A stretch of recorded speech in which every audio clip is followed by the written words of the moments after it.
So finally, iQOO Neo 7 Pro. Hey guys, welcome. 31,000 rupees in the price range Snapdragon 8 Plus Gen 1 chipset തരുന്ന ഒരു smart phone ആണ് iQOO Neo 7 Pro. നിങ്ങൾക്ക് ഓർമ്മയുണ്ടോ കുറച്ച് നാൾ മുന്നേ iQOO Neo 7 ഇറങ്ങി. Dimensity chipset ആയിരുന്നു, അൾട്രാ വൈഡ് ആംഗിൾ ക്യാമറ ഉണ്ടായില്ല. സോ ഇത് പേര് പറയുന്നത് പോലെ iQOO Neo 7 ഉണ്ടായിരുന്ന പോരായ്മകളൊക്കെ നികത്തുക. Better performance, better camera, better chipset. ഏറ്റവും ആദ്യം നമുക്ക് അൺബോക്സ് ചെയ്യാം. ഷോർട്ട് വീഡിയോ ആയിട്ട് ചെയ്തായിരുന്നു, എന്തായാലും ഇത്തരത്തിലുള്ള ബോക്സിലാണ് വരുന്നത്. സ്മാർട്ട് ഫോൺ ഇരിപ്പുണ്ട്. സ്മാർട്ട് ഫോൺ ഇടാൻ പറ്റുന്ന ഒരു TPU കേസ്, 120 വാട്ടിന്റെ ഒരു fast charging brick and USB Type C to USB Type C cable, documentations, ഒരു സിം എജക്ടർ ടൂൾ. 25 മിനിറ്റിൽ ഫുൾ ചാർജ് ചെയ്യാൻ പറ്റും ഈ ഒരു സ്മാർട്ട് ഫോൺ. പക്ഷേ ഫസ്റ്റ് നമുക്ക് ഇതിന്റെ ഡിസൈനിനെ കുറിച്ച് സംസാരിക്കാം. വീഗൻ ലെതർ ഫിനിഷ് വന്നിരിക്കുന്ന ഈ ഒരു സ്മാർട്ട് ഫോൺ ബ്രൈറ്റ് ഓറഞ്ച് കളറാണ്. ഇതിനെ ഫിയർലെസ് ഫ്ലെയിം എന്നാണ് പറയുന്നത്. ഇതിന്റെ വേറൊരു കളറും കൂടിയുണ്ട്, അത് AG ഗ്ലാസ് ബാക്ക് ആണ് വരുന്നത്.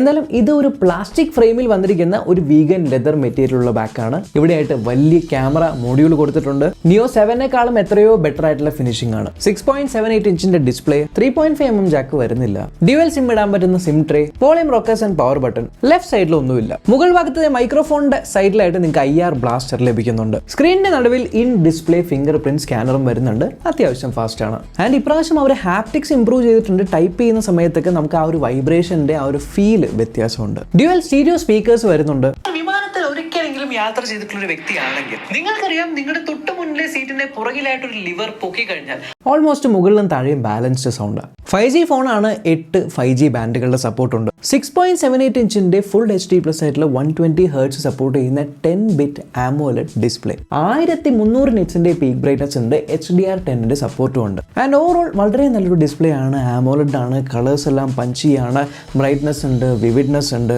So totally display point of വ്യൂവിൽ കോംപ്രമൈസസ് ഒന്നും വരുത്തിയിട്ടില്ല.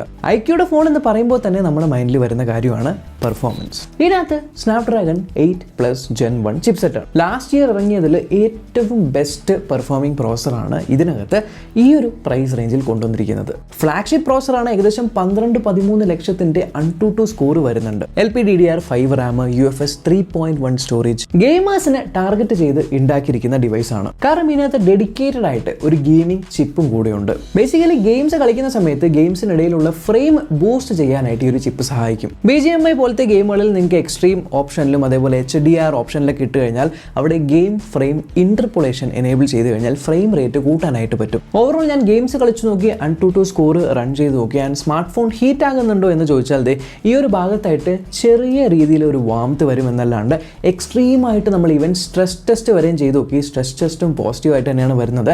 എന്നിട്ട് പോലും നമുക്ക് അത്ര അധികം ഹീറ്റിംഗ് ഇല്ല എന്നുള്ളത് വളരെ ഒരു പോസിറ്റീവ് സൈഡാണ്. അതേപോലെ തന്നെ നമുക്ക് ആ ഒരു iQOOയുടെ ഗെയിമിംഗ് പാനൽ കിട്ടുന്നുണ്ട്. 4D vibration motor, voice changing feature, പിന്നെ മോഡുകൾ ചേഞ്ച് ചെയ്യാം, മോൺസ്റ്റർ മോഡ്. അതേപോലെ നിങ്ങൾക്ക് മോഷൻ കൺട്രോൾസ് വേണമെങ്കിൽ മോഷൻ കൺട്രോൾസ് യൂസ് ചെയ്യാം. ബേസിക്കലി ഞാൻ യൂസ് ചെയ്യാറുള്ള ആ ഒരു ഫീച്ചർ ഇതിനകത്ത് കൊടുത്തിട്ടുണ്ട്. സംഭവം ഓടുന്നത് Android 13ലാണ്, ഏറ്റവും ലേറ്റസ്റ്റ് ആയിട്ടുള്ള fun touch OS 13ൽ. 2 major Android അപ്ഡേറ്റുകളും 3 വർഷത്തെ ആൻഡ്രോയിഡ് സെക്യൂരിറ്റി പാച്ച് അപ്ഡേറ്റ്സും ലഭിക്കുമെന്നാണ് പറയുന്നത്. ആൻഡ് ബേസിക്കലി ഹോം സ്ക്രീനിൽ നിങ്ങൾ നോക്കിക്കഴിഞ്ഞാൽ കുറച്ച് ബ്ലോട്ട് വേസ് കാണാനായിട്ട് പറ്റും. അൺഇൻസ്റ്റാൾ ചെയ്ത് കളയാം. പ്ലസ് ഹോട്ട് ആപ്സും ഹോട്ട് ഗെയിംസും ഇപ്പോഴും കാണുന്നുണ്ട്.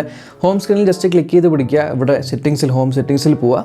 ഏറ്റവും താഴെ hot apps and hot games ഉണ്ട്, അത് ഓഫാക്കി വെക്കുക. പിന്നെ ജനറലി ഇതിനകത്തുള്ള ബ്രൗസറിൻ്റെ അകത്ത് നിന്നും നോട്ടിഫിക്കേഷൻസ് വരും. അതുകൊണ്ട് തന്നെ നിങ്ങൾ ബ്രൗസർ ജസ്റ്റ് ഒന്ന് ടാപ്പ് ആൻഡ് ഹോൾഡ് ചെയ്ത് ആപ്പ് ഇൻഫോ പോയിട്ട് ഇതിൻ്റെ നോട്ടിഫിക്കേഷൻസ് ടോട്ടലി അങ്ങ് ഓഫാക്കി വെക്കുക. ഇത്രയും ചെയ്ത് കഴിഞ്ഞാൽ ഒരു ഡീസൻ്റ് ആയിട്ടുള്ള എക്സ്പീരിയൻസ് നിങ്ങൾക്ക് കിട്ടും. 50 മെഗാപിക്സലിൻ്റെ GN5 സെൻസർ അടങ്ങുന്ന ഒരു അൾട്രാ സെൻസിങ് ക്യാമറയാണ് ഇതിനകത്ത് കൊടുത്തിരിക്കുന്നത്. ഇത്രയും വലിയ പേരൊക്കെ ആയിക്കോട്ടെ, പെർഫോമൻസ് നമുക്ക് നോക്കാം. ഇതിൽ എടുത്തിരിക്കുന്ന കുറേയധികം ഫോട്ടോ സാമ്പിൾസ് നിങ്ങൾക്ക് കാണിച്ചു തരാം. എനിക്ക് ഒറ്റ നോട്ടത്തിൽ ഒരു ഫ്ലാഗ്ഷിപ്പ് ക്യാമറ എന്ന് പറയുന്നുണ്ട്, പക്ഷേ ഫ്ലാഗ്ഷിപ്പ് ക്യാമറയുടെ പെർഫോമൻസ് ഉണ്ടോ ഇല്ലയോ എന്നറിയില്ല. ഡീസൻ്റ് ആയിട്ടുള്ള ഫോട്ടോസ് ക്ലിക്ക് ചെയ്യാനായിട്ട് പറ്റുന്നുണ്ട്. പക്ഷേ ഇതൊരു ഗെയിമിംഗ് സെൻട്രിക് ഡിവൈസസ് ആണ്. എന്നാലും iQOO ക്യാമറ ഡിപ്പാർട്ട്മെന്റിൽ അത്ര മോശമായിട്ട് പെർഫോം ചെയ്യാറുമില്ല. ഒരു ഡീസൻ്റ് അല്ലെങ്കിൽ കൊടുക്കുന്ന കാശിനുള്ള ഒരു പെർഫോമൻസ് കാഴ്ചവെക്കുന്നുണ്ട്. അത് തന്നെയാണ് ഇതിലും കണ്ടിന്യൂ ചെയ്തിരിക്കുന്നത്. ഒരു പ്ലസ് പോയിന്റ് എന്താ വെച്ചാൽ Neo 7ൽ നമ്മൾ മേജർലി കോസ്റ്റ് കട്ടിങ്ങിൽ മിസ് ചെയ്ത സാധനമായിരുന്നു അൾട്രാ വൈഡ് ക്യാമറ. ഇതിനകത്ത് 8 മെഗാപിക്സലിൻ്റെ അൾട്രാ വൈഡ് ക്യാമറ കൊണ്ടുവന്നിട്ടുണ്ട് എന്നുള്ളതാണ്. അതും അത്യാവശ്യം നന്നായിട്ട് പെർഫോം ചെയ്യുന്നുണ്ട്. ആൻഡ് നിങ്ങൾക്ക് 2 മെഗാപിക്സലിൻ്റെ ഒരു മാക്രോ ക്യാമറ കിട്ടുന്നുണ്ട്. അതിലെടുത്ത ഫോട്ടോ സാമ്പിൾസ് കാണിച്ചേക്കാം. ഇതേ കണ്ടോളൂ. ഫ്രണ്ടിൽ 16 മെഗാ പിക്സലിൻ്റെ സെൽഫി ക്യാമറയാണ് കൊടുത്തിരിക്കുന്നത്. സെൽഫി ഫോട്ടോസ് AI ബ്യൂട്ടിഫിക്കേഷൻ ഇഷ്ടപ്പെടുന്നവരാണ് എന്നുണ്ടെങ്കിൽ നിങ്ങൾക്ക് ഇഷ്ടപ്പെടും. അല്ലാത്ത പക്ഷം AI ബ്യൂട്ടിഫിക്കേഷൻ ചെയ്യുന്നുണ്ടല്ലോ എന്നുള്ളൊരു തോന്നൽ വരും. ലോ ലൈറ്റിലും ഫോട്ടോസ് അത്യാവശ്യം നല്ലതാണ്, പ്ലസ് ഡൈനാമിക് റേഞ്ചും നല്ലതാണ്. പക്ഷേ അഗൈൻ ഞാൻ പറഞ്ഞ പോലെ ആൾക്കാരുടെ ഫോട്ടോസ് ഒക്കെ ആണെങ്കിൽ അത് ബ്യൂട്ടിഫൈ ചെയ്യുന്നുണ്ട്. വീഡിയോ ഡിപ്പാർട്ട്മെന്റിൽ ബാക്ക് സൈഡിൽ നിങ്ങൾക്ക് 4K 60 FPS വീഡിയോ എടുക്കാനായിട്ട് പറ്റും. പക്ഷേ ഫ്രണ്ടിൽ നിങ്ങൾക്ക് 1080p എടുക്കാനായിട്ട് പറ്റുള്ളൂ. 4K വീഡിയോ റെക്കോർഡ് ചെയ്യാനായിട്ട് പറ്റുന്നില്ല. നിങ്ങളിപ്പോൾ കണ്ടുകൊണ്ടിരിക്കുന്നത് iQOO Neo 7 Pro സ്മാർട്ട് ഫോണിന്റെ ഫ്രണ്ട് ക്യാമറ റെക്കോർഡ് ചെയ്തുകൊണ്ടിരിക്കുന്ന 1080p 30 frames per second footage ആണ്.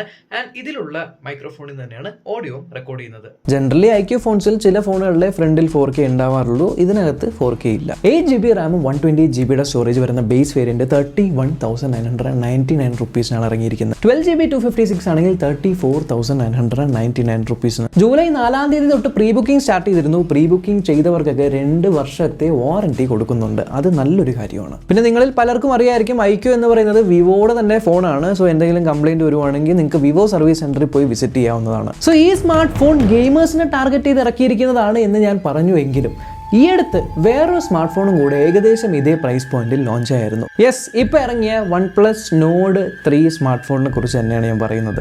ഞാൻ ആ സ്മാർട്ട് ഫോൺ ലോഞ്ച് ചെയ്ത സമയത്ത് അതിൻ്റെ പ്രൈസ് കണ്ടപ്പോൾ തന്നെ എനിക്ക് ശരിക്കും പറഞ്ഞാൽ ആ ഒരു പ്രൈസിനുള്ള സ്പെസിഫിക്കേഷൻ കൊടുക്കുന്നുണ്ടോ എന്ന് പോലും തോന്നിപ്പോയി.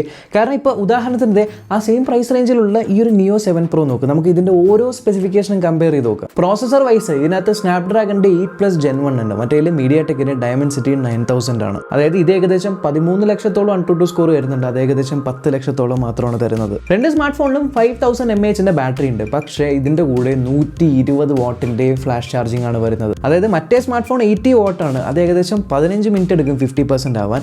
ഇത് വെറും 8 മിനിറ്റ് മാത്രമാണ് എടുക്കുന്നത് 50% ചാർജ് കയർ. പിന്നെ ഇൻഡിപെൻഡന്റ് ഗെയിമിംഗ് ചിപ്പ് കൊടുത്തിട്ടുണ്ട് എന്നുള്ളതുകൊണ്ട് തന്നെ പല ഗെയിംസും നിങ്ങൾക്ക് ഗെയിം ഫ്രെയിം ഇന്റർപോളേഷൻ വഴി 120 ഹെർട്സിൽ കളിക്കാനായിട്ട് പറ്റും. മറ്റേതിൽ 60 ഹെർട്സിൽ മാത്രമേ പറ്റുള്ളൂ. പ്ലസ് ഗെയിമിംഗ് സെൻട്രിക് ഫോൺ ആയതുകൊണ്ട് തന്നെ 1200 ഹെർട്സിന്റെ ടച്ച് സാമ്പിളിംഗ് റേറ്റ് കൊടുത്തിട്ടുണ്ട്. മറ്റേതിൽ 1000 ഹെർട്സിന്റെ ടച്ച് സാമ്പിളിംഗ് റേറ്റ് ആണുള്ളത്. ഓക്കെ, ഡിസ്പ്ലേ വൈസ് ഇതിനകത്ത് 6.78 ഇഞ്ചിന്റെ ഒരു ഫുൾ HD പ്ലസ് ആയിട്ടുള്ള AMOLED 10-bit ഡിസ്പ്ലേ ആണ് വരുന്നത്. മറ്റേതിൽ 1.5K റെസൊല്യൂഷൻ ഉള്ള AMOLED ഡിസ്പ്ലേ വരുന്നുണ്ട്. ആ ഒരു കാര്യത്തിൽ മാത്രം ഓക്കെ. പക്ഷേ രണ്ട് സ്മാർട്ട് ഫോണിന്റെയും PWM ഡിമ്മിങ് ഇതിൽ 2160 ഹെർട്സ് ആണ്. മറ്റേതിൽ 1440 ഹെർട്സ് മാത്രമേ ഉള്ളൂ. പിന്നെ ഗെയിമേഴ്സ് ആണെങ്കിൽ നിങ്ങൾക്ക് വേണ്ടിയുള്ള ആ ഒരു game control panel, motion controls. Camera vice എനിക്ക് അതിന്റെ പെർഫോമൻസ് എങ്ങനെയാണെന്ന് അറിയില്ല. പക്ഷേ രണ്ടിലും സെയിം കൺഫിഗറേഷൻ ആണ്. ഇതിലും 50 മെഗാ പിക്സൽ ആണ്, അതിലും 50 മെഗാ പിക്സൽ ആണ്. 8 mega pixel ultra wide, 8 ultra wide, 2 macro. അതിനകത്ത് IMX890 സെൻസറാണ് വരുന്നത്. ഇതിനകത്ത് GN5 സെൻസറാണ് വരുന്നത്. ഇതിന്റെ പെർഫോമൻസ് ഞാൻ നിങ്ങൾക്ക് കാണിച്ചു തന്നു. മറ്റേതിന്റെ എങ്ങനെയാണെന്ന് അറിയില്ല. സോ ക്യാമറ വൈസ് എനിക്ക് അതിപ്പോൾ ജഡ്ജ് ചെയ്യാനായിട്ട് പറ്റില്ല. 120 ഡിഗ്രിയുടെ ആംഗിൾ ആണ് വരുന്നത്. മറ്റേ 112 ഉള്ളൂ. സോ കുറച്ചുകൂടി വൈഡർ ഫീൽഡ് ഓഫ് വ്യൂ ഇതിന് ക്യാപ്ചർ ചെയ്യാൻ പറ്റും. പിന്നെ ഈ ഒരു ഫോണിനെ കുറച്ചുകൂടി പ്രീമിയം ആയിട്ട് തോന്നിപ്പിക്കാൻ കാരണം ഈ ഒരു വീഗൻ ലെതർ ഫിനിഷ് കിട്ടുന്നുണ്ട് എന്നുള്ളതാണ്. മറ്റേതിൽ ഗ്ലാസ് ആണ്. ഇതിൽ വീഗൻ ലെതറും മറ്റേ ഇതിൻ്റെ വേറെ വേരിയന്റിന് AG ഗ്ലാസ്സും ആണ് വരുന്നത്. സോ ടോട്ടലി ഓവറോൾ എനിക്ക് തോന്നിയത് നമ്മൾ ആ കൊടുക്കുന്ന എമൗണ്ടിന് എത്രയോ വെർത്താണ് ഈ ഒരു സ്മാർട്ട് ഫോൺ. OnePlus Nord 3-നേക്കാളും നിങ്ങൾക്കും അത് തന്നെയായിരിക്കും തോന്നുന്നത് എനിക്ക് തോന്നുന്നു. കാരണം ഇറങ്ങിയപ്പോൾ തൊട്ടേ ഞാൻ ഓക്കെ ഇതിൻ്റെ രണ്ടിൻ്റെ സ്പെസിഫിക്കേഷൻസ് എങ്ങനെയായിരിക്കും, അതിൻ്റെ പ്രൈസ് കണ്ടപ്പോൾ ഞാൻ ശരിക്കും ഞെട്ടിപ്പോയി. പക്ഷേ എൻ്റെ പേഴ്സണൽ അഭിപ്രായം പറയാം, ഈ ഒരു പ്രൈസ് റേഞ്ചിൽ ആക്ച്വലി വളരെ വാല്യൂ ഫോർ മണി ആയിട്ടുള്ള സ്മാർട്ട് ഫോൺ ആയിട്ടാണ് എനിക്കിത് തോന്നിയത്. കുറേ ആൾക്കാർ ചിലപ്പോൾ ജൂലൈ 4 തൊട്ട് പ്രീ ബുക്കിംഗ് തുടങ്ങിയല്ലോ, പ്രീ ബുക്ക് ചെയ്തിട്ടുണ്ടാവും. ഉണ്ടെങ്കിൽ ജസ്റ്റ് ഒന്ന് കമൻറ്റ് ചെയ്യുക. ആൻഡ് ഈ ഒരു വീഡിയോ ഇൻഫോർമേറ്റീവ് ആയിട്ട് തോന്നി ഉറപ്പായിട്ടും ചാനൽ ചെക്ക് ചെയ്യാനും ഇതുവരെ സബ്സ്ക്രൈബ് ചെയ്തിട്ടില്ലെങ്കിൽ സബ്സ്ക്രൈബ് ചെയ്യാനും തൊട്ട് ബെല്ലൈക്കനിലേക്ക് ഇത് ഓൾ നോട്ടിഫിക്കേഷൻ എനേബിൾ ചെയ്യാൻ മറക്കണ്ട. നമ്മൾക്കിനി അടുത്ത വീഡിയോ കാണാം. ബൈ.